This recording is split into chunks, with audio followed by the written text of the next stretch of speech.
Bienvenue dans Legacy pour un monde conscient. Ici, on parle de santé naturelle et de ces décisions qui transforment nos vies.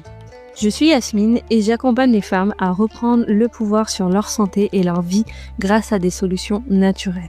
Dans ce podcast, je partage mes réflexions personnelles ainsi que des discussions inspirantes. Ce podcast est pour toutes celles qui veulent apprendre à écouter leur vérité intérieure et vivre pleinement selon leurs propres règles. Belle écoute!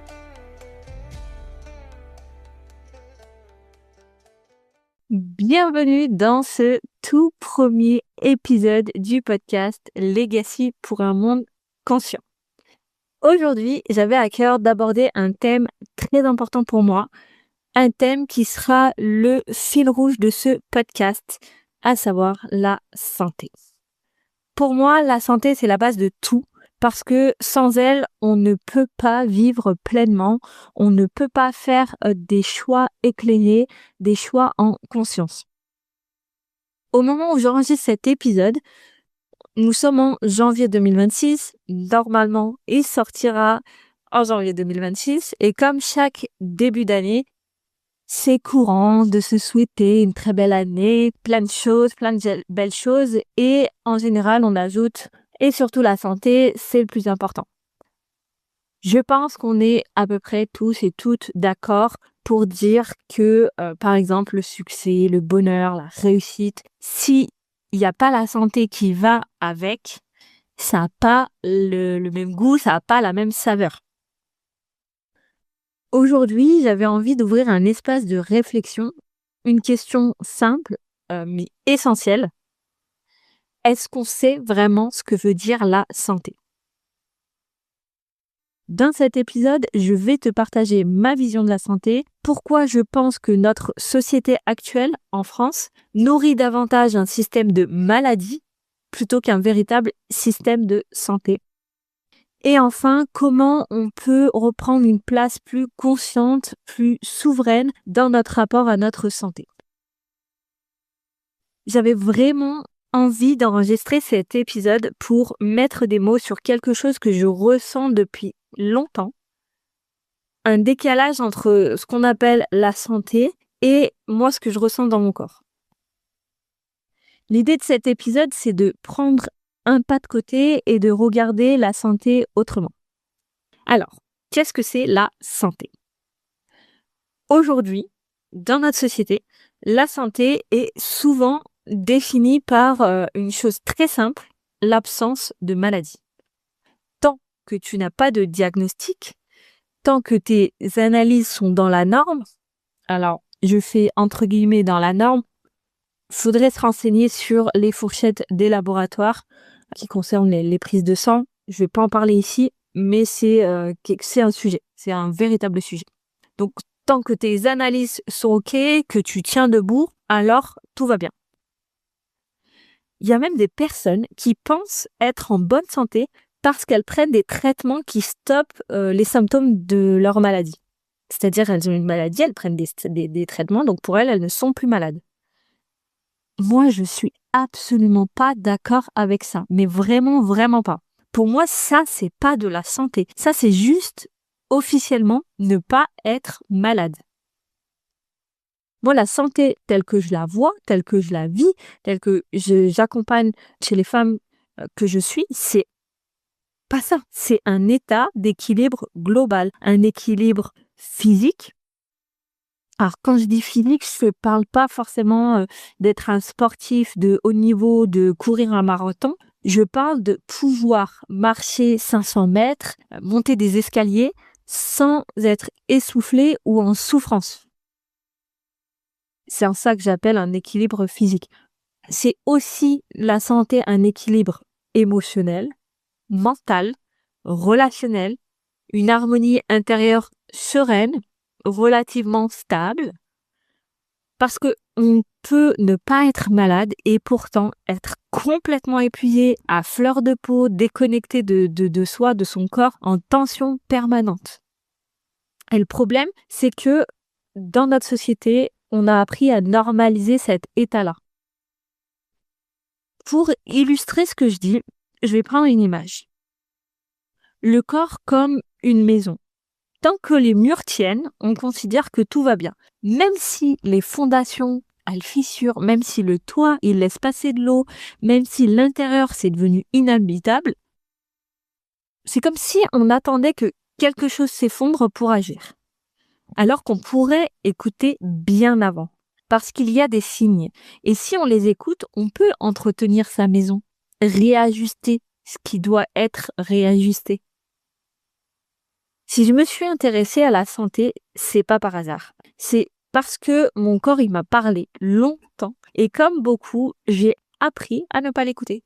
Jusqu'à ce que ça devienne impossible.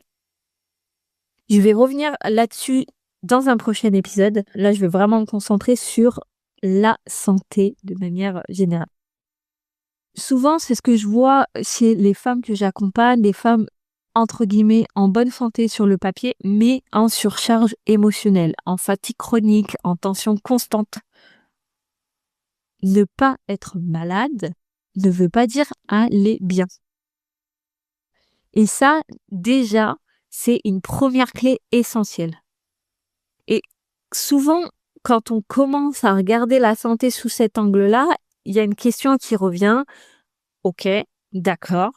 Peut-être que vous la posez. Ok, d'accord, super. Mais concrètement, je fais quoi avec ça?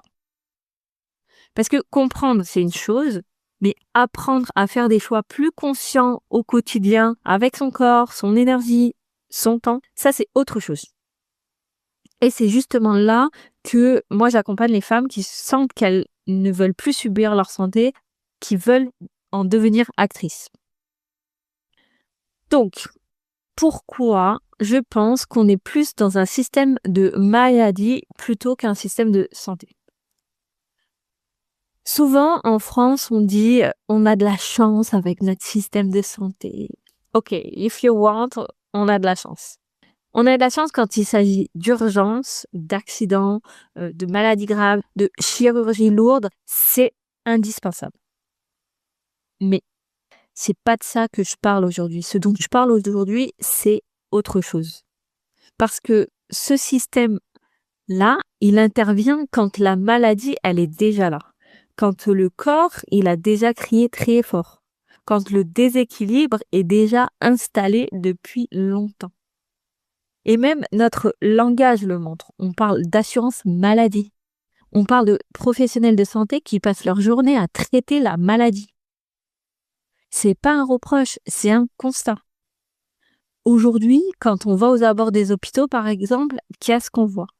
On voit le personnel soignant en pause, en train de cloper clope sur clope, de s'hydrater avec des cafés et autres. Je ne juge pas, vraiment. La pression, le manque de moyens, la non-reconnaissance, voilà, ça explique, vraiment. Mais là, est-ce que moi, j'ai envie d'écouter ces personnes-là sur ma santé?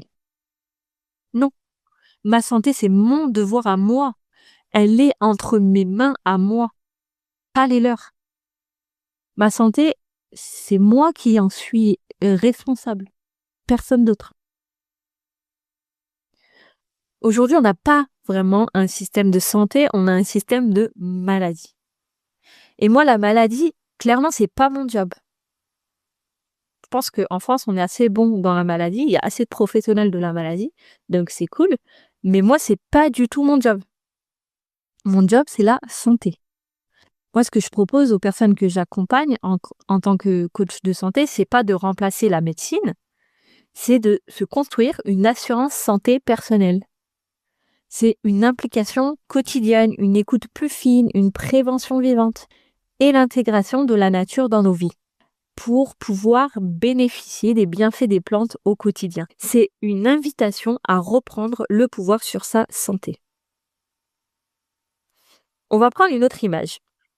L'image des pompiers qui représente ce système de maladie qu'on a en France. On est d'accord, les pompiers, ils sont essentiels quand une maison, elle brûle.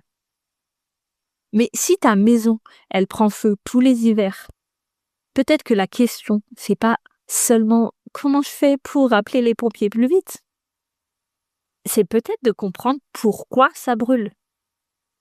Donc la médecine, elle est indispensable, mais elle n'est pas suffisante à elle seule pour créer de la santé.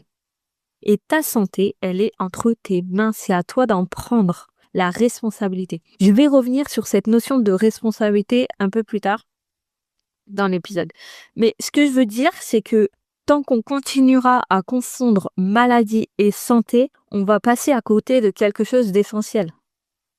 Parce que si la santé, c'est pas juste l'absence de maladie, alors elle demande autre chose que des solutions ponctuelles. Elle demande des ressources, de l'énergie, du temps, de la connaissance. Et moi, c'est précisément autour de ces ressources que j'accompagne les femmes pour qu'elles puissent faire des choix plus conscients, plus alignés et surtout plus durables. Aussi, il y a le fait qu'aujourd'hui, l'approche qui prime, c'est faire taire le symptôme.